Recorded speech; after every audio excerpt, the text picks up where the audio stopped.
Little background, this is a poem that I wrote in 2008, and due to the violence that was going on in the city of Chicago.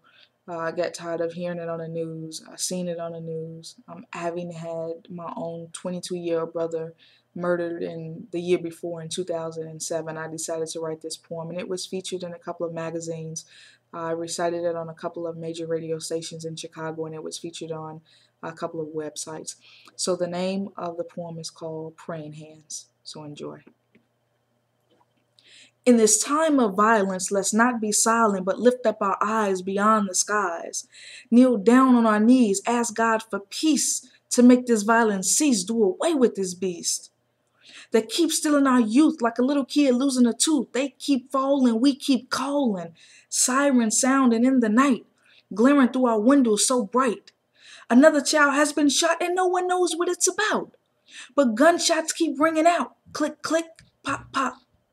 How do we teach a generation, give them better stimulation, job training and education, so there is always a hesitation of allowing the streets to get to their heads and find yet another one dead because they didn't like what was said? We need to reach our young people, stop them from being so lethal with the iron that they carry that leads to killings of hundreds and thousands and millions, but instead transform that aggression into a succession of youth who will rise above the odds through the grace and mercy of God. Be positive, productive women and men, breaking out of a lifestyle that only condemns. I'm talking to you, my sisters and brothers, who feel like you have no other, who can appreciate the true talents that you possess. Let me put you to the test. Put down that gun or your source of weapon. Let me hear what you are repping. I believe in you if you don't believe in yourself, because I know you are undoubtedly blessed. Because I pray for you every night, although you are not in my sight. Because I want a better life for you, and I know many of you do too.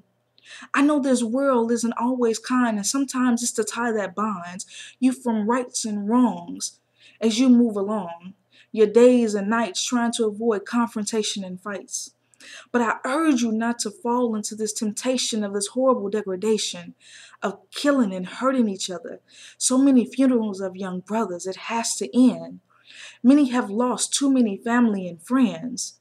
We cannot continue to live as we are, scared to walk to the store, sit in your car, for fear of taking your life. This is true agony and true strife. So my young people, I need you to understand. Please stop taking the lives of a young woman or man. Cease this violent streak and take a stand. And I'll continue to kneel down with praying hands. Peace, blessings, much love, poetic flow.